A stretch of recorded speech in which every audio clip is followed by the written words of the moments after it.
The following is a Hoop Ball presentation.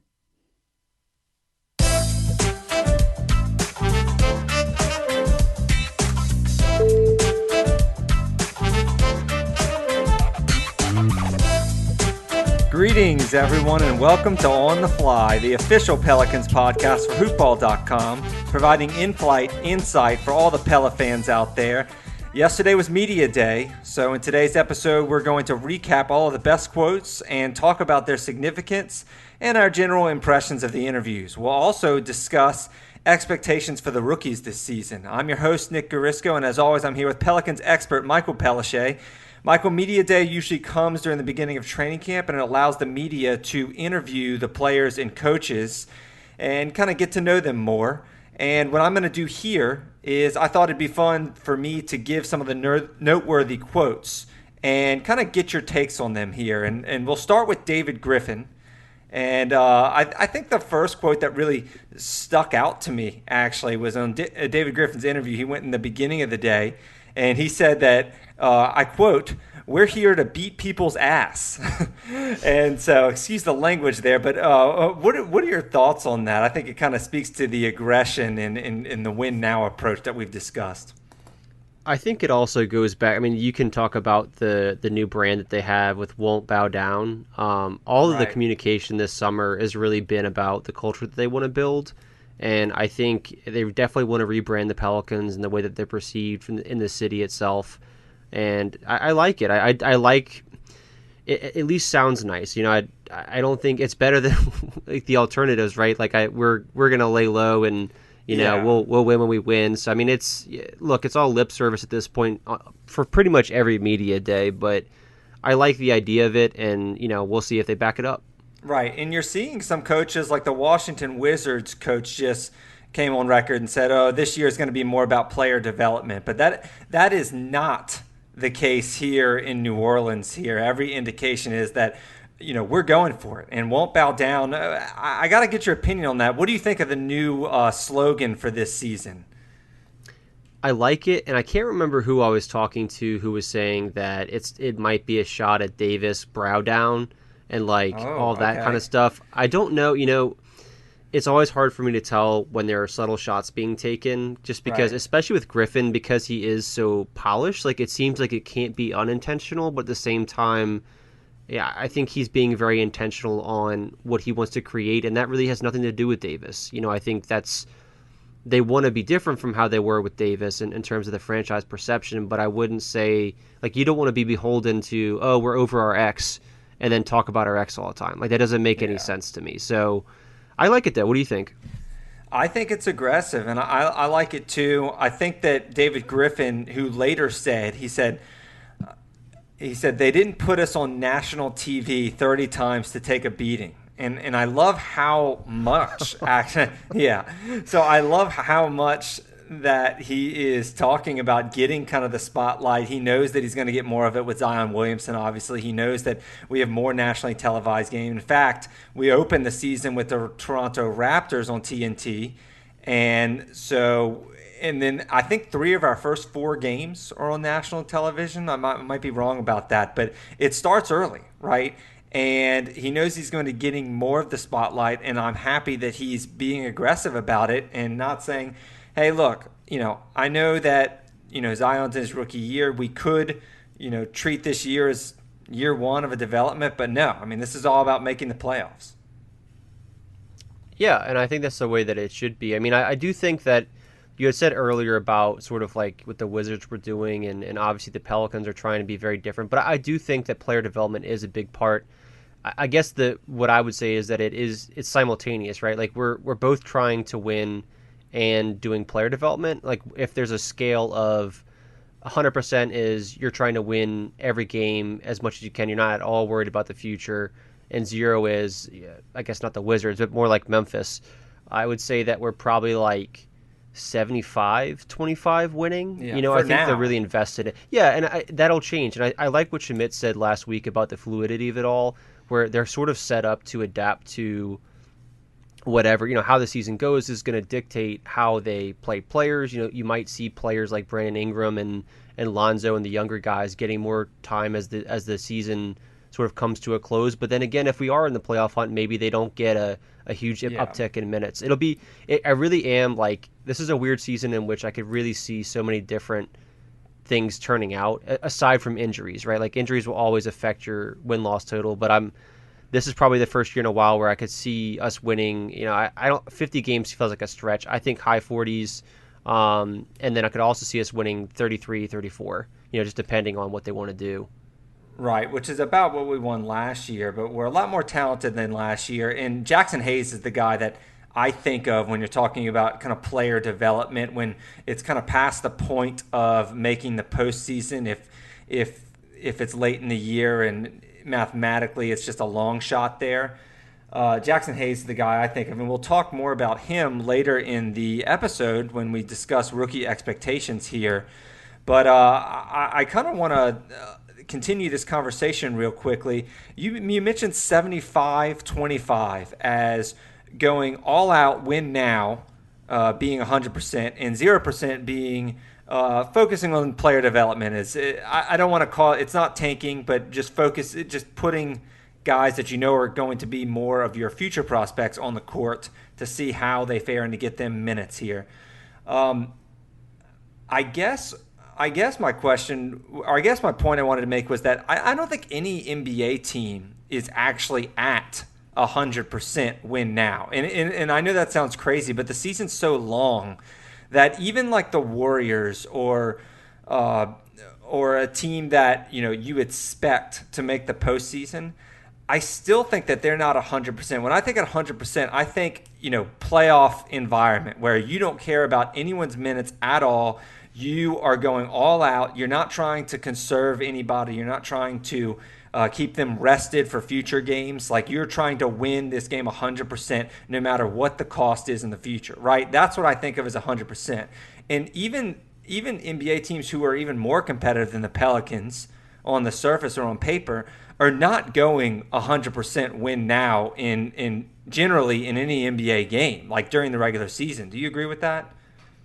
I think that's a fair point. So I guess the way that I see it is it's 100% of what is the maximum, which is typically teams that are probably fringe playoff teams that really want to make into the playoffs, because those are the teams when maybe they're like old enough to where they have a real shot at the playoffs, but they're still not going to be the teams that are really in championship hunt. Like, they're not going to try to win every game like you're saying. So maybe I could scale it back a little bit and say, let's just pretend, using my original theory, maybe the maximum is like closer to 90%, right? So that's becoming that's what I was thinking. Yeah, no, I think it's a fair point. But I do think, so, it's hard to quantify it. Again, this is sort of like just throwing stuff at the board right now. But I do think that is sort of their perception, is, at least with the Pelicans, is that they're going to try to win and they're going to be developing young players in the midst of that.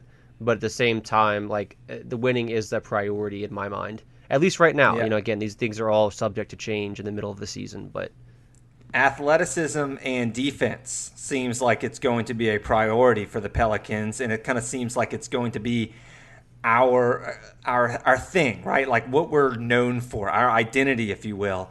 Alvin Gentry spoke about that yesterday at Media Day. He says, I think we'll be disappointed if we are not a top 10 defensive team. Michael, I'm going to put you on the spot here. Will the Pelicans be a top 10 defensive team next season? That I'm terrified to answer this. Shoot. I really am. Well, do you agree with the quote at least? Like, do you think it'll be a disappointment if the Pelicans are not a top 10 defensive team? Let's put it that way. Disappointment seems like a stretch. I would say I think they'd probably top out between like 7 and 10.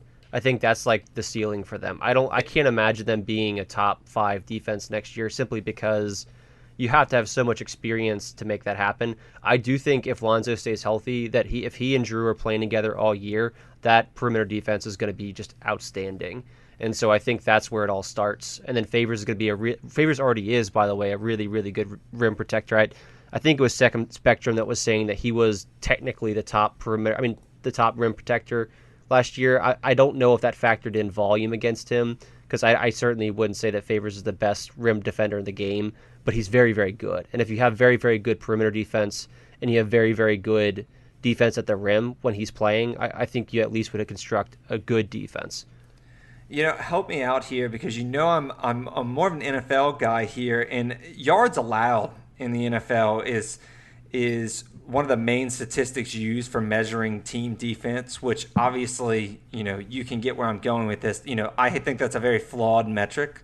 I hate when people use yards allowed to talk about how good a defense is. Because a lot of it's so much based on offense or situation here. What are some of the defensive metrics that you use to determine which teams have the top defenses in the NBA? Defensive rating is sort of one of them. I usually go by, I can't remember exactly if that's the exact same as defensive efficiency. So defensive efficiency is like how many points you allow per 100 possessions, which, if you divide by 100, like basically you're getting like points per possession.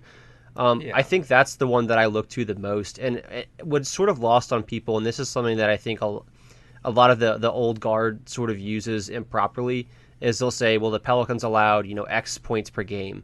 But in reality, if you're taking way more shots than the other team, every time you're taking a shot, assuming that it's not an offensive rebound, it's either going in the hoop or the defense is getting it. And if that's the case, then they're going to get another shot as well. So like you're not adjusting for how fast your pace is a really poor use of statistics in my mind. Now, if you want to like say them in conjunction and say, look, this is a team that allowed 106, part of that really was the pace, but like obviously it's a team, like it sort of factors in both how good you are at defense and how fast you're playing. But in terms of pure defense, I mean, there really is, it's defensive efficiency, and then rebound rate obviously matters a great deal too, because it doesn't, if you're not getting any rebounds, like that's going to be a problem. Yeah. I think that as big of a sample size you're going to get with the NBA with all these games, efficiency metrics are much more valuable than just straight up raw metrics, is a lot of people call them here. Michael, let's get into there were a lot of quotes about Zion Williamson, right? He was the talk of media day pretty much. I'm going to spew off a couple of quotes here just because I think they're interesting, but then I'll ask you a question afterwards. Derek Favors said that Zion is a different animal in person than he is on TV. He's a good dude, not arrogant at all, always humble, doesn't look like a rookie. Jahlil Okafor said of Zion, every single day that we've played, he does something 4 or 5 times that kind of takes your breath away. Zion Williamson himself said that his relationship with Jaxon Hayes and Nickeil-Alexander-Walker, they were tight, and that they were they've been going on their college tour, which we've kind of discussed in the last few podcasts. Actually, we've liked how good their relationship is. And lastly, I'll get to Alvin Gentry. He said that Zion is not here to save our franchise. We aren't asking him to put on a cape and save our franchise. I just want Zion to get better day by day. What are your thoughts on all these quotes about Zion Williamson? What's your takeaway here? So there's two things, right? There's one talking about his character, and there's one talking about the expectations that they have for him. I should actually mention that Frank Jackson, about his character, last one here. Sorry to cut you off there. No, that's fine. But he called Zion a pure, genuine person. So, yeah, another character quote there. But go ahead. So in terms of the character, you and I have definitely talked about this. I really do. I mean, from all appearances, it seems like Zion is just a really, really class act, someone who was raised the right way, just someone who has just a really good handle on things, especially for given his age. And not just that. I mean, what really stands out to me is that he's got this infectious personality. It's quite different to be a good person and then to be a good person in a way that just sort of permeates the entire team. And I think that that's very obvious. And not that I'm like hating on people who aren't more outspoken, but I think having an infectious personality in addition to being a really good person, that's a foundation setter. Now, will he set the foundation right now? Probably not, because there are plenty of other people to do that with him.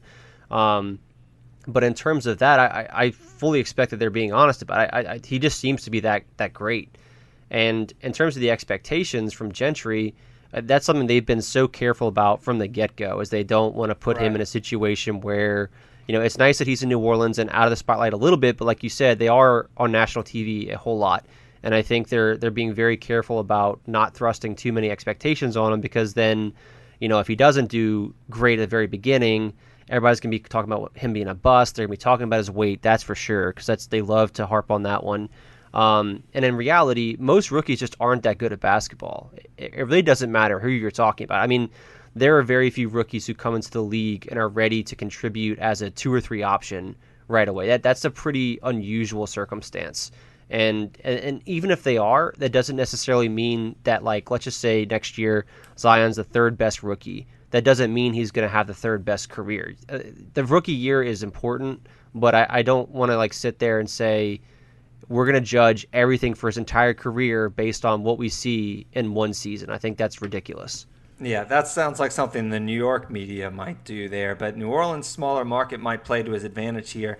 And, of course, all the other things that David Griffin has discussed, like this being Drew Holiday's team and et cetera, that kind of stuff will help him maybe live up to or keep the expectations a little bit lower, or even if it's not expectation related, keep the role actually on the court a little bit lower, so where Zion doesn't have to put on a cape like Alvin Gentry said there. The last thing on Zion here before we even get to the rookie expectations and touch more on this is JJ Redick, right? I mean, this was the soundbite of Media Day yesterday, and Zion Williamson said that in his first conversation with JJ Redick, JJ Redick talked about his playoff streak. And Michael, we actually talked about this 2 podcasts ago when we were talking about the Zach Lowe interview with JJ Redick, and they interviewed him for an hour, and JJ Redick was pretty serious about his playoff streak of 13 straight seasons. Every season he's been in the NBA, his team has made the playoffs. And so 13 for 13 streak on the line. And in the first conversation he had with Zion Williamson, he brought that streak up and he said, hey, man, for a more courteous way of saying it, don't screw this up for me. That's what Redick said to Zion. What are your thoughts on that? I think it kind of goes back to another thing that we've talked about is they seem to get along really well. And I think that's one of the best indicators of that is that people are willing to mess around with each other. I think that shows a level of comfort. Obviously, that can go the wrong way too, but it just seems like everybody's kind of okay giving each other some crap. And they haven't known each other that long. Like, these aren't people who have been playing together for years. In fact, it's quite the opposite. And it's nice to see that they're able to mess around with each other. There's a really positive energy. All these things that we're talking about are sort of like, I almost hate them because I much prefer tangible things like where we can point to something out and say this is that, rather than, oh, they seem to be good people, or oh, they seem to be having a good time together. But these things seem to be very much true, that the culture that they're building is around their players, around their staff, and it just seems like they're having a good time. I love it. I really do. Like, I'm all in, at least watching it, and hopeful that it'll continue throughout the year. Yeah, it kind of amps you up for the season when the team has a lot of positive energy behind it. And it kind of actually reminds you of the Saints swagger that's really going on, and when all their dances in the locker room and everything like that. And if, the Pelicans home court advantage can get anything like the Saints home field advantage, I mean, it'll really add to that intensity here in New Orleans and that excitement here. Speaking of New Orleans, that's going to be my cheap segue here. This was actually my favorite quote. I like the JJ Redick quote, of course, but we've already discussed that on episode 2 of this podcast here on the fly. But Ingram had my favorite quote of the day, and Brandon Ingram said, "Hey, New Orleans has some good food. I know I look like I need it." And yeah, you know where I'm going with that. He does look very skinny, right? I mean, to put it lightly, pun intended there. He looks very skinny. I don't know if New Orleans, the classic traditional New Orleans food that everybody's really speaking of, like the gumbo and the etouffee and all of that stuff, is maybe what he needs. But are you concerned about his weight? And also, you touched on Zion's weight earlier. Are you concerned about his weight as well? Kind of a two-part question there. Okay, so as far as Ingram's concerned, no, I'm not concerned with it at all. I think players who are wiry have a better chance of holding up in the NBA than players who are thicker. It's just a big physical toll on you. I mean, that many miles on your body, it just adds up. I mean, LeBron over the years has trimmed down a good bit for that reason. So in terms of Ingram, no, I mean, I don't think especially given, look, so Ingram is not playing center. Like, Ingram's not banging in the paint every night. That's not what he's asked to do. So if he were, then yeah, I would have more of an issue with it. But in reality, like, the physical demands for him are very much more going to be how mobile is he, can he run up and down the floor? Can he chase guys around screens, stuff like that? And to me, I don't see why a lack of weight would be a problem in those regards. He's also long enough to compensate for some of those weight issues. So no, I mean, in terms of Ingram, no, I'm not worried at all.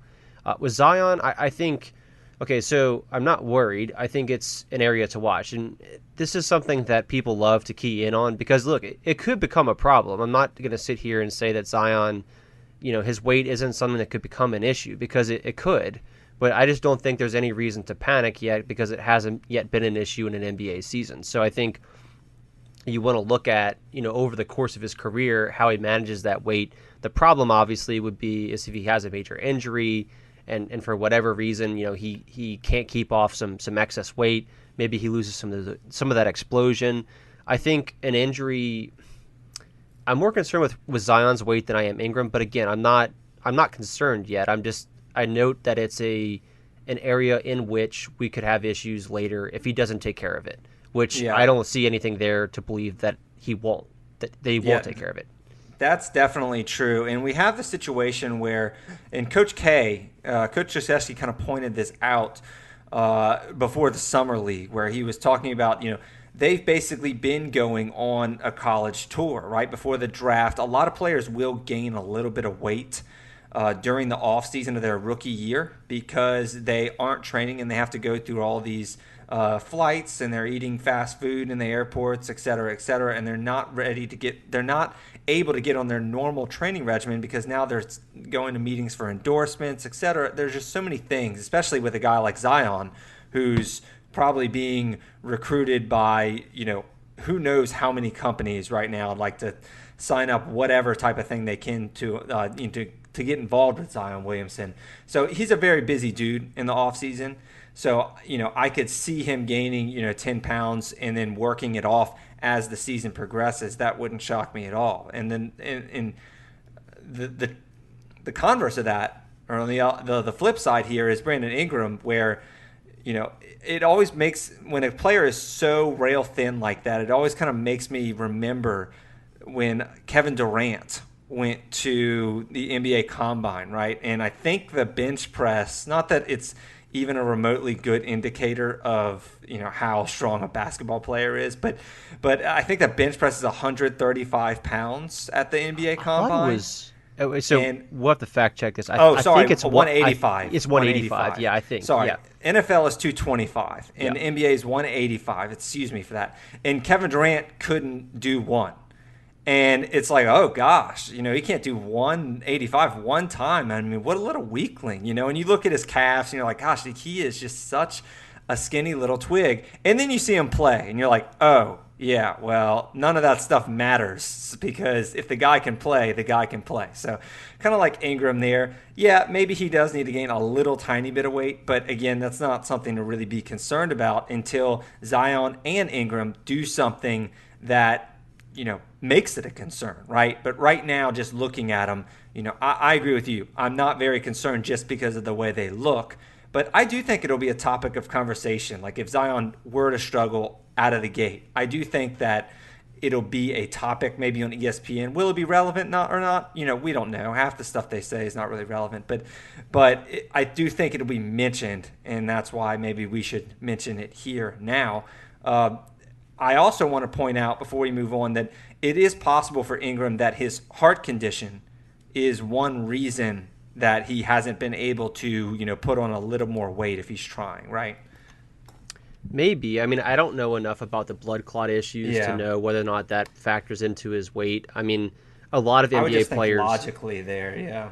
It could, yeah. I don't know. I mean, I don't know enough about the science behind it to speculate. But I would say that you look at a lot of these basketball players. I mean, they're really thin. I mean, look, they're obviously extraordinarily strong for their sizes, but because they're just amazing athletes. But in terms of the weight that they carry, if you look at a basketball player in real life, like they're just not that heavy. I mean, they're not not to get like personal here.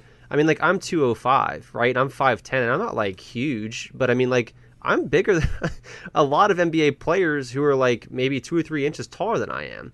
And, like, clearly they're in way better not shape. Not bigger, you're heavier, I guess. Yeah, I'm chubbier, right? So, like, but, like, these guys aren't, like, they're just not that big usually in terms of their actual weight. Like, they're just all muscle. And that's why they're the amazing athletes that they are. So yeah, Brandon Ingram seems like a pretty chill dude. He doesn't seem like somebody who's overindulging in the food life there. Michael, let's get to the next topic here, or actually our next quote here. And this is one of the last, not the last interesting one, but it was one of the ones I found kind of most interesting here because it involves. Let's get back to on the court here. Etuan Moore says that they are looking for him to take more threes this season. And he told reporters that the team wants him to average 6 per game. And so I'm thinking maybe we've been talking about, or at least I know I've been talking about, I've been speculating that the Pelicans' primary weakness this year might be the 3 ball behind J.J. Redick. And it looks like the Pelicans want Etuan Moore to be that guy who maybe steps up from long range there. What are your takeaways from the 6 per game estimation here? Do you think that's more coach speak, or do you think that's legitimate? So, what did they say? 6 per game, or did they say 6 per 36 minutes? Well, he said like he was quoting the coaches, and he said like 6 per game. That was the quote. That's a lot. So last year, depending on how much he's playing, obviously that's going to be a big influencer. Moore's never been someone who's taken a really, really high volume of threes. He's always been fairly successful in terms of his success. I'm sorry, I'm stumbling all over my words here, but he's always been successful percentage-wise, but his volume has never been that great. So we did actually talk about this, and absolutely, like, shooting is going to be an area of concern. Darius Miller was really the one when he went down. He and Redick were the only ones who shot 3 with a lot of volume. Again, I don't know what Miller's going to look like in terms of how many threes he's taken in the NBA. But I think logically, Moore would be one of the guys who could step up and do more 3-point shooting. I'm interested to see. I just don't. It's gonna be hard for me to like swallow playing Etuan Moore too much. Like I'm not nothing against Etuan Moore.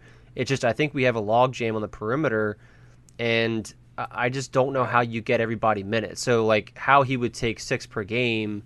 I mean that wouldn't happen unless he was having serious minutes. So I don't know how I feel about it because I don't know if it's in the best interest of the Pelicans to be playing him a whole lot. Because I think they need to give minutes to Hart. They have a lot of minutes for Ball. Maybe Ingram can slide up and play 4. I think he will, and I think like at least to some extent because they're going to have to.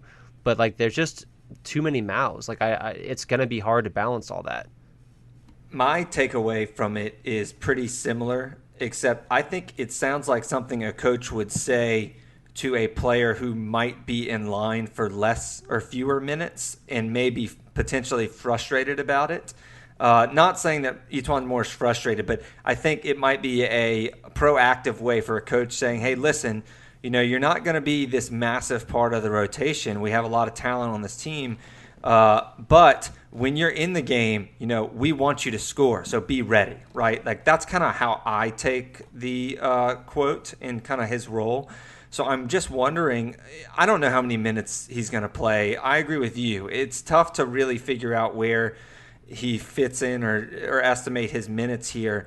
But it sounds like when he is on the court, it sounds like the coaches do want him to kind of jack it up and just, be that threat from deep. I think they do, and I don't think they're wrong to say it. Because I do think one of the things that Moore is a good enough shooter to justify taking more shots per minute than he does. So, again, not like Etuan Moore is someone that I want to throw the ball to and say, hey, go create a shot. But if Etuan Moore gets the ball and has some space, I want him shooting, period. He's a good enough shooter to justify doing it. So, I don't mind that. And I guess where I'm interested, too, is it's going to be very... I'm curious this year about they'll be building players' values because I don't think this roster is, I don't think it's rigid. I do think that there could potentially be a trade, around the All-Star break, and of the players who I'd want to trade, Moore would be one of them because, he's someone who has a fairly reasonable salary. I want to say he's expiring. He provides some on-court value for a playoff team, possibly.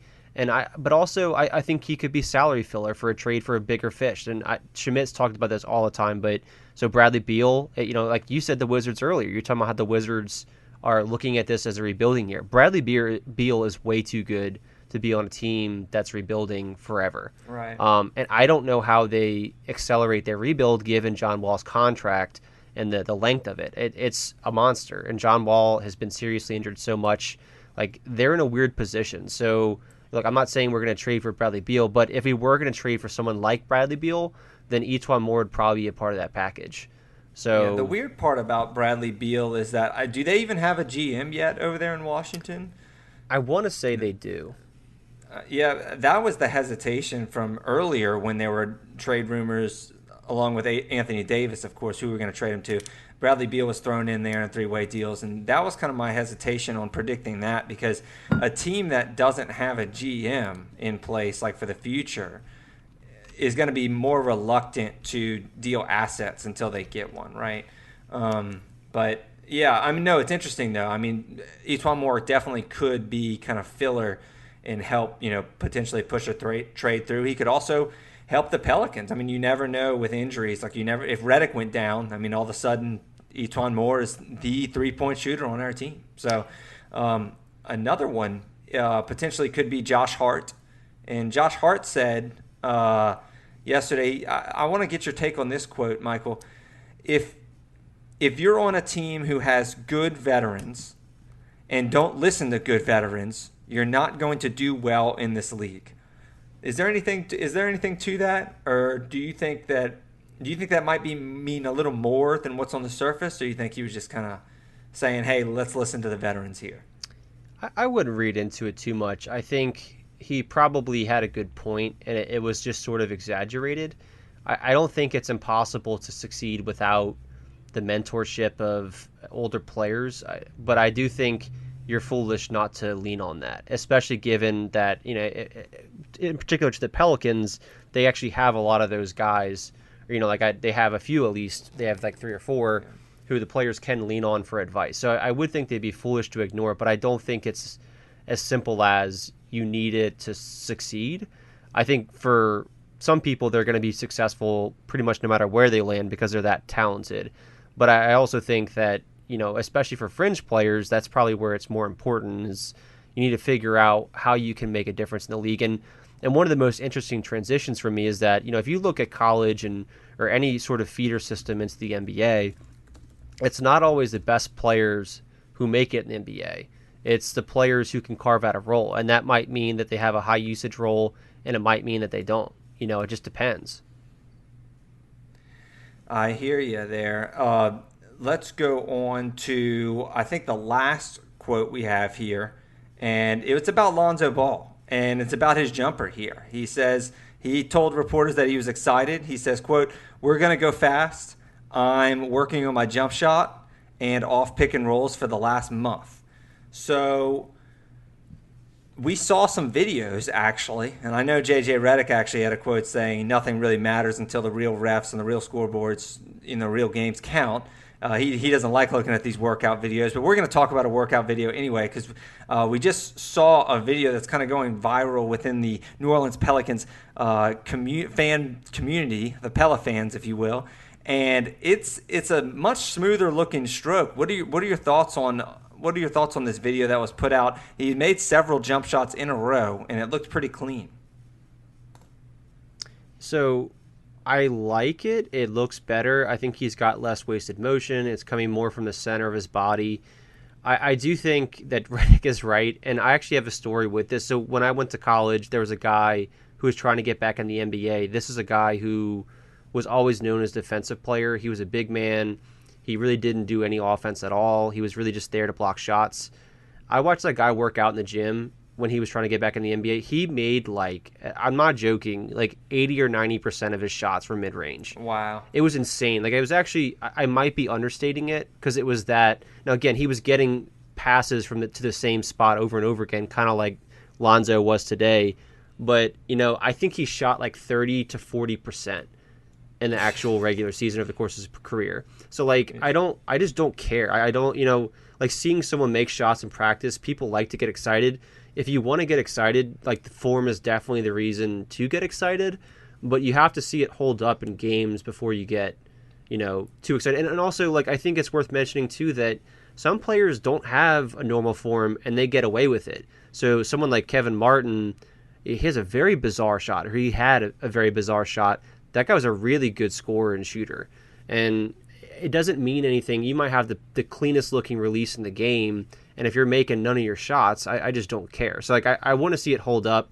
I'm excited at the prospect that he's been working on it, but I just don't want to get, I'm not all in until I see it start to happen in games for a prolonged period of time. Right. I mean, it's a make or miss league. It doesn't matter how the ball goes into the hoop. It only matters if it does. And Lonzo will be getting, less defensive attention from a shot blocking perspective, right? I mean, defenders are going to be playing off him, trying to kind of dare him to shoot every now and then. So until we see him capitalize on that, we can't really make judgments. And like you said, I mean, in practice, it's a lot easier. Not only do you not have these guys, these guys with 7 feet wingspan, trying, sticking a hand in your face, but also there's also just a lot of pressure. And a lot of shooting is about confidence, right? And a lot of shooting is also about fatigue. And when you're in a game, you're more fatigued and you're less confident. And there's more pressure, obviously. So there's so many different. There's crowd noise. I mean, there's so many different factors that can make a player a worse shooter. And if you need any evidence of that other than Michael's story or other than your story here, you can, if you ever go to a Pelicans game or any NBA game, really. I mean, we'll leave the Suns out of it. No, I'm just joking. If you go to any NBA game and you just watch their pregame, right? You just kind of watch them take shots. I mean, even like the centers, like the 7-foot centers are, constant swooshes, like from mid-range, like unguarded, like so many three-point shots being made. I mean, there's so many times where players actually have 2 shots going in at the same time, and then the balls will reflect off each other because both of these guys are about to. I mean, it's just constant shots going in. I mean, it's pretty remarkable, actually, what these players can do in practice. Yeah, and there's another story, too. I want to say our LSU guy, Marcus Thornton, hit 98 threes in a row on a that's amazing.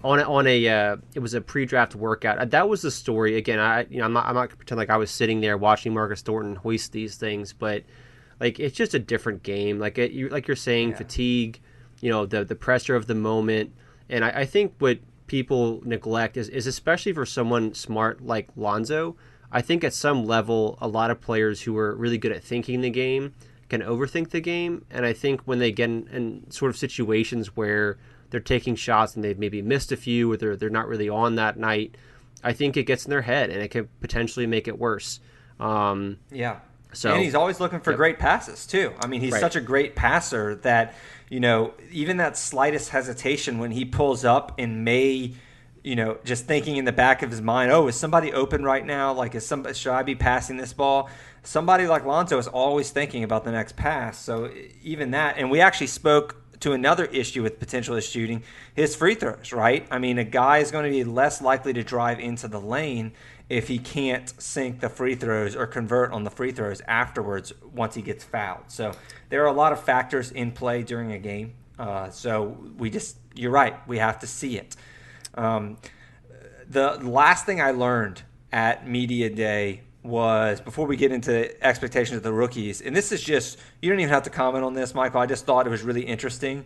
I didn't know that new vice president and player care of performance, Aaron Nelson, that great trainer that we got, probably one of the best trainers in the NBA, very coveted acquirement this offseason. I didn't know that he spent the entire offseason refurbishing the entire Pelicans training room. Which I think is really cool, and it kind of speaks about the new culture and the new roster and everything like that. I thought that was cool because normally when you get a new trainer in, it's like, okay, we're gonna work with what we have here, but no, you don't really think about the trainer actually changing the equipment and everything like that. So I thought that was pretty interesting. Every time I hear the word refurbished, I think of an Xbox getting refurbished or like some sort of game system. But I do think it's true. Like, but that was really with all of the things that they did this offseason, including getting Griffin. I think the reason that people bought into what they're doing was because Gail was buying into the team. And I think if she hadn't opened her, I mean, I don't think if she hadn't opened her pocketbook and really wanted to make a difference in the perception of the team, I don't think Griffin would have happened. Obviously, the lottery was outside of all of that, and we still would have gotten lucky. But everything else, well, I guess assuming that it's not rigged. But I do think that all of those investments are, like that's why people came, and that's why we have great people in our organization, is because Gail opened up her pocketbook to do so. Yeah, and to piggyback off that. One more quote from Media Day. I know you guys must be getting sick now, but Derek Favors just said when they asked him about his trade and if he was looking forward to coming to the Pelicans, we learned in Media Day yesterday that Favors actually specifically asked to go to the Pelicans. He didn't ask to be put on the trade block. He said once he realized that Utah was kind of changing their roster and needed a new cap situation, or he wasn't going to fit into the cap basically, he asked them, hey, can you trade me to New Orleans? Because he liked what he saw here.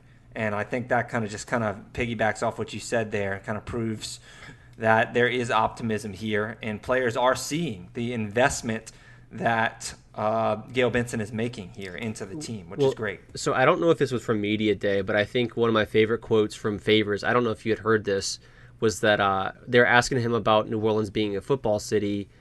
He told like an Uber driver or some sort of like shared ride system that he was a Falcons fan, and the guy told him to get out.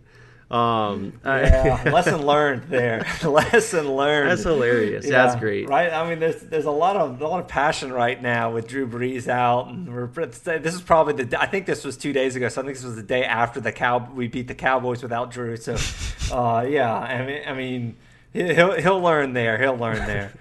And I'm hoping that I'm going to throw some shade at the Falcons real quick on there. Hopefully we don't have any Pella fans that are actually from Georgia or anything like that. But hopefully we have a higher attendance rate at the Pelicans games this season than the Falcons do at their games. Because, gosh, I mean, if you just go Google some of their recent attendance, you got to Google some of these pictures that some of their beat writers were doing or posting on Twitter. It's like 20 minutes before a game, you can see like 3 people in the stadium.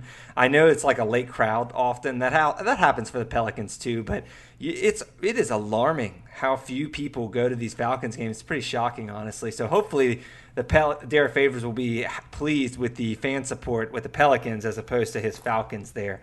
Michael, let's look. I mean, we're already 40-something minutes into this podcast. Let's try to quickly go through rookie expectations here. We've talked about Zion Williamson a lot, so we don't need to harp on Zion Williamson's expectations. We've talked a lot about how we're trying not to put everything on his plate. But in terms of what we're asking him to do on the court, what do you see? What do you want from Zion Williamson this season? So what I really want from him, I want to see how he adjusts to finishing versus NBA length. I think it's going to be an adjustment for him. He was so incredibly successful in college at finishing over everybody because he was just on a different athletic plane. He still will be from almost everybody, but there's going to be a whole lot more length thrown at him consistently, night after night. And I think he's going to have to figure out ways to get around that. That will always be, in my mind, his bread and butter. I mean, I think Zion's a very bright player. I think he's probably undercredited for how smart of a player he is. But at the end of it all, what makes Zion special is that Zion's got the body control and explosion of someone who's much smaller than he is, in addition to being incredibly big physically and strong. He's got a nice touch at the rim as well. So he's going to have to figure out, though, how to get those shots off versus other people. So what I want to see from him is not just the adjustment, but how he gets there. And that's going to be an adjustment because people will know the holes in his game. They're going to sag off of him. And, of course, sometimes it won't matter because he is that good at what he does. But I think how he gets to the rim and how he's creative in getting there, how he's cutting off the ball, Again, how he's adjusting his finishing versus NBA length. Those are the things I'm most concerned with. The shooting will come in time. I know Michael McNamara was talking about it on Twitter and saying, one of the things is that we often are so focused on shooting that there are a lot of consequences to someone trying to shoot more than they really should. And one of the things that could happen is that you could curb his aggression. That's the last thing I want. I want him to focus purely on getting to the basket and how successful he can be doing that, because over time he'll fix the other holes in his game, hopefully, and they'll be exposed. We'll start to figure out who he is and who he isn't as an NBA player. Yeah, I'm interested in the defensive perspective here because the game, is a little tougher in the NBA, so I'm interested to see how his steals and blocks kind of pan out there. I don't want him to be in a situation where, he's like just a tad bit late on going for steals, because he's an aggressive defender in terms of, he will try to go, for lack of better words, another football analogy, he's going for the pick six, like a lot. You know what I'm saying? Like he's going for the steal and the transition dunk often. And I don't want him to gamble a lot on steals and just be a tad late because he's not used to the NBA pace or the speed of things. And same from a block perspective, right? I don't want him to be, he obviously has a vertical leap, that can get him to space and, through the roof. And I don't want him to be jumping too much and too high to where, he's either landing on players or it puts him out of positions because he's biting for fakes, or he's on the offensive perspective that he's playing too aggressive and he gets charges, right? So I think I'm mostly concerned with how he kind of composes his athleticism and isn't too aggressive to the point where he's getting in foul trouble and gets frustrated. Okay, so I kind of agree with that, but I kind of disagree. I think what I really want to see, because so my perspective on all of this stuff is that I'd much rather a player learn over time to dial back aggression than to dial it back a whole lot right now. Even if it's even if this is at the expense of the Pelicans, maybe being, again, it maybe pretends they're not the 8th best defense, they might be the 14th because Zion cheats that much, which is, of course, probably a ridiculous gap. But I think what I want to see from him is I do think he's going to make a lot of mistakes, but I think that's how players learn. I think I'd much rather a player be too aggressive and get chewed out for it and then learn to dial it back than, hey, don't even be aggressive from the get-go, if that makes sense. And that's not necessarily what you're saying, but I think that's the balance, right? Is like you allow them to make the mistakes that rookies and second-year and third-year players should make early on so they can learn, oh, this isn't the right time to gamble, but this is the right time to gamble when it's another circumstance. So I think that's what I'm looking for on defense. Yeah, that's fair. You don't want him to be too passive. If he's overdoing what I'm fearing, then he might be too passive and it might affect him long term. Yeah, I definitely see what you're saying there. Let's talk numbers, right? I mean, Hoopball, great fantasy basketball website here. The Vegas over-under on Zion points I believe is 19. Let's talk numbers here. What are some of the numbers that you expect for Zion Williamson in his rookie year? At Duke, it was 22.6 points a game, 8.9 boards, 2.1 assists, 2.1 steals, and 1.8 blocks per game. What's kind of the raw statistic line that you're expecting out of Zion Williamson as a rookie? Oof. So I guess it depends on how, this is a sort of a cop-out, but it's going to depend upon how many minutes he's playing. I would expect that he'll be close to what Vegas has him in terms of points per game. I want to say I said like 18 a long time ago when I was trying to put it together. I think he's not going to shoot whatever he shot. Like, I think it was 72% or something crazy like that from the field. Yeah, he had a 70% true shooting percentage. Okay, so it was 70%. There's no way he does that, I don't think, as a rookie. If he did, good Lord help us, like that guy's going to be one of the best of all time, if not the best of all time. But I do think he'll be probably hovering around 20 points per game. I wouldn't expect him to exceed it because I think Ingram and other players like Drew in particular will get more touches or more shots. But I think closing in on 20 points, I think he'll close it on 10 rebounds. I think he's going to get a lot of... Yeah, because I think they're going to focus on... I mean, Favors is a very good rebounder. Favors is going to get a pretty nice boost in his rebounding because he's switching to full-time center duties. So he's going to be around the rim more. but I do think they're going to really try to grab and go a lot.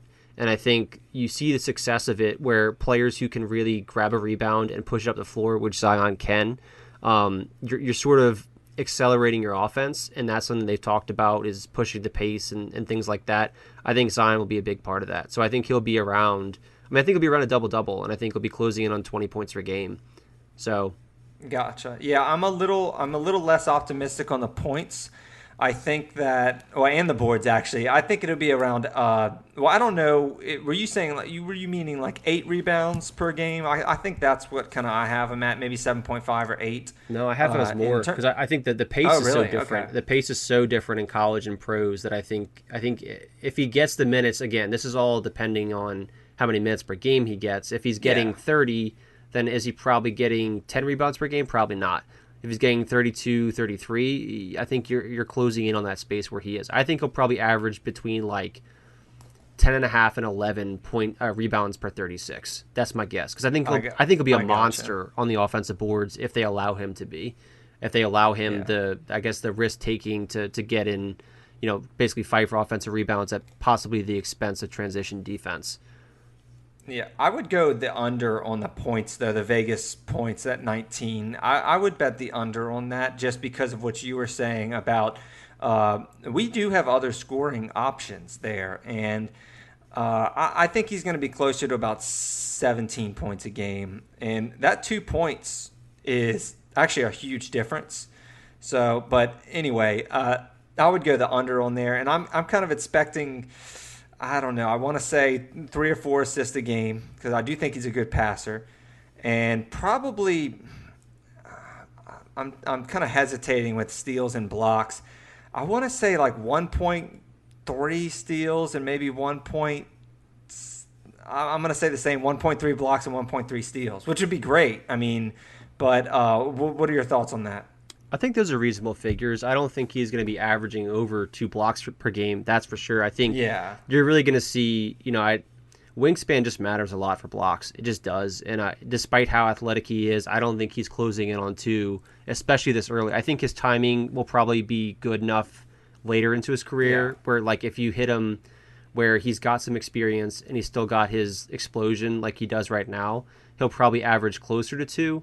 But I think it'll be more like, I would say I think 1.3 is a reasonable thing.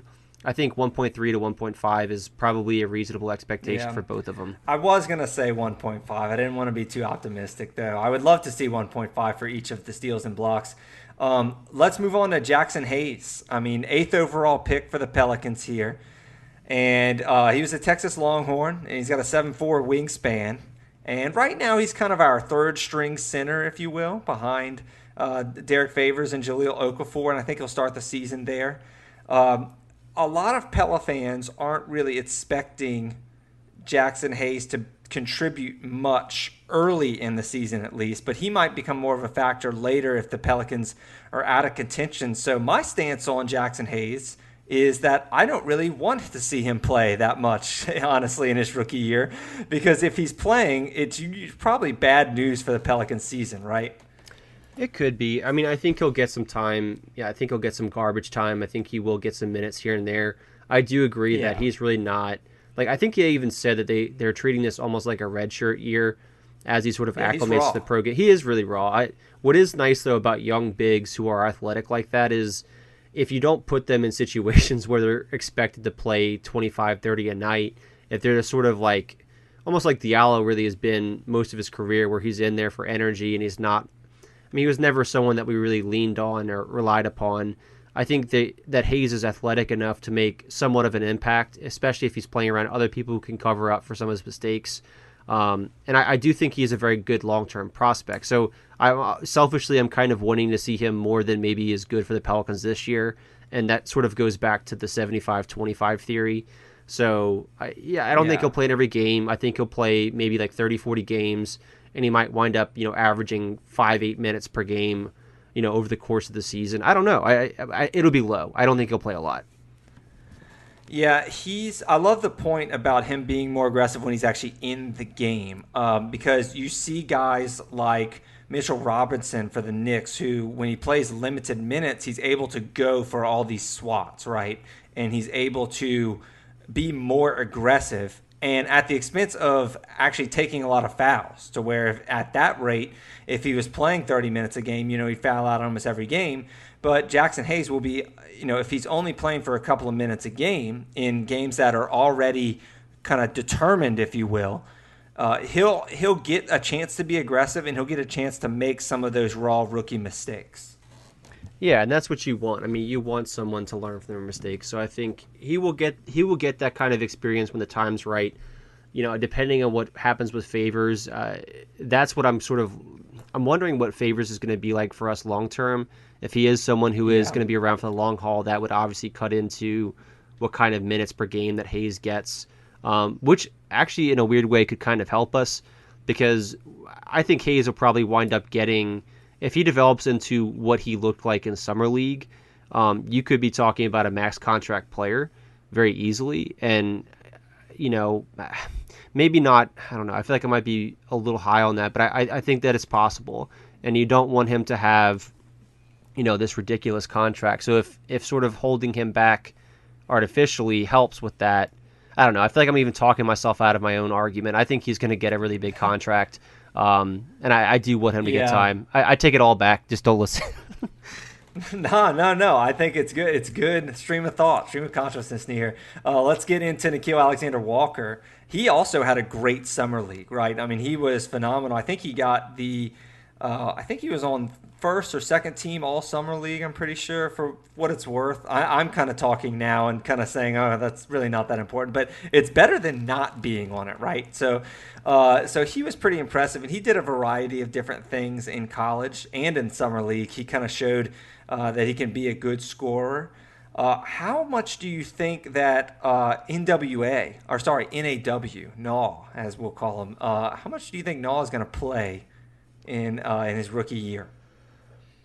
This one's like another tough one, because I think what he did in summer league is not what he would do for this team. They've talked about seeing him as sort of a point guard, but a lot of the passes he was making, I know they look really great, but I don't think he's going to get that kind of liberty on this year's team, and I don't think he should, at least. And so you're talking about a very different role from what he assumed there. And for a player like that, I don't think players like that, I just think it'd be hard to dial that back. I just do. I think players like that sort of see the game a certain way.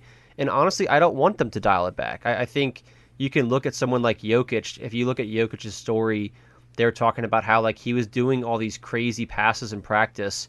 And, lo and behold, he gets into the game. He's got these crazy passing angles that he delivers from. He's always thinking one or two steps ahead. I think actually, I don't want to go on a tangent too much here, but I think one of the things that I love about passers is sometimes the pass doesn't have to be exactly on the mark if it's so early, because your recognition is that excellent.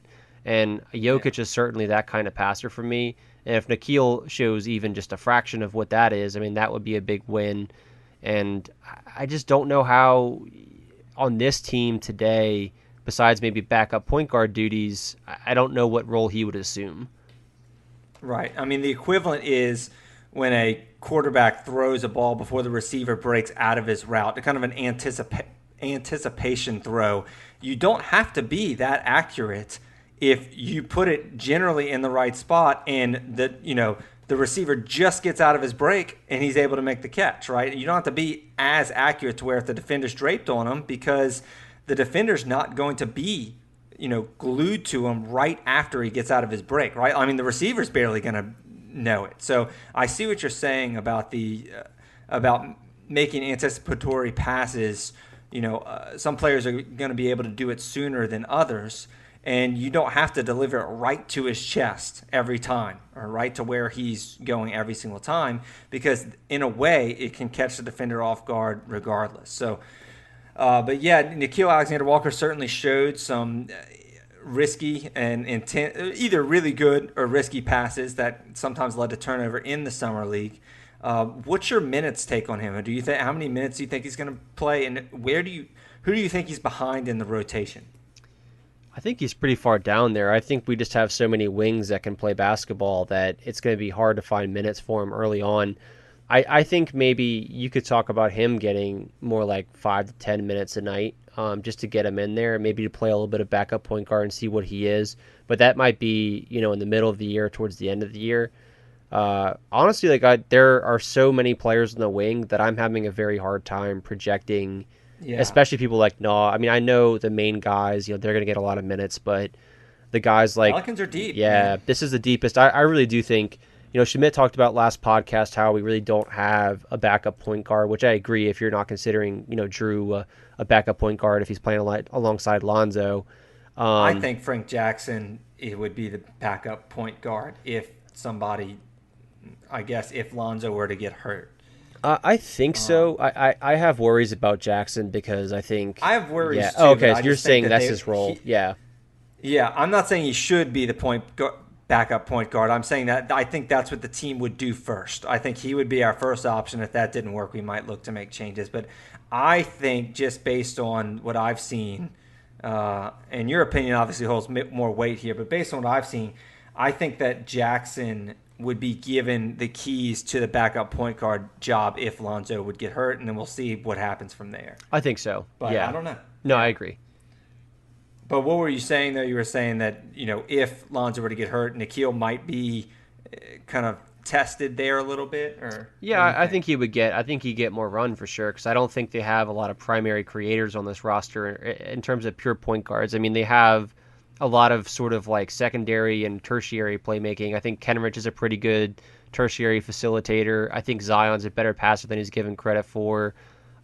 Drew is not a pure point guard, but if you have Drew and Lonzo together, that's a lot of playmaking. I think there's a lot of sort of like team playmaking built in, but I don't think there are a lot of guys on this roster who can initiate an offense.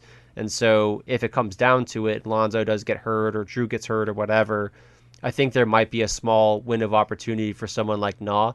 I do think that you're correct, though. I think Frank Jackson would be the first person to get that shot. Where I'm not as comfortable is I don't think Frank Jackson's a guy who runs an NBA offense. I think he's more of a combo guard personally. Gotcha. I think that has to wrap up this week's episode. I mean, this podcast was very lengthy today, but lots of great content. Thank you for tuning in to On the Fly, the official New Orleans Pelicans podcast for hoopball.com. Your in-flight insight for the sharpest Pela fans. If you like what you heard today, please subscribe to On the Fly and give us a 5-star rating on iTunes. You can also follow Mike and I on Twitter at Mike_Pelicans, and I'm at Fantasy Law Guy on Twitter. Tune in next week and flock up, Pela fans.